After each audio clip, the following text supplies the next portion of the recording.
Hey there, welcome back to the channel. I'm glad you're here. Today we're going to explore the word trope in depth. First, the definition. Trope means a common theme or device used in storytelling or rhetoric.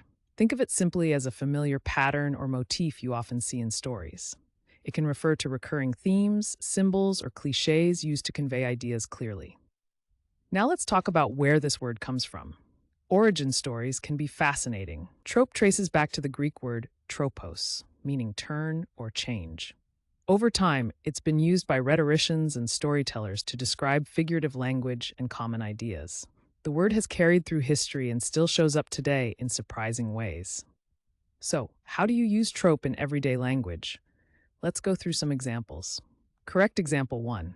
The hero's journey is a popular trope in many adventure stories. Correct example 2. The love triangle is a common trope in romantic dramas. And just for fun, here's a playful wrong example. I tried to trope my sandwich, but it didn't go well. See how context makes a big difference? Using trope correctly helps your meaning come across clearly, while using it wrong can sound confusing or just funny. Quick recap. Trope means a common theme or device used in storytelling or rhetoric. It comes from the Greek word for turn or change, and you can use it in sentences like the ones we shared. Now, I'd love to hear from you. Try writing your own sentence with trope down in the comments. Get creative. And if you found this helpful, make sure to hit that subscribe button and join us for more word deep dives every day.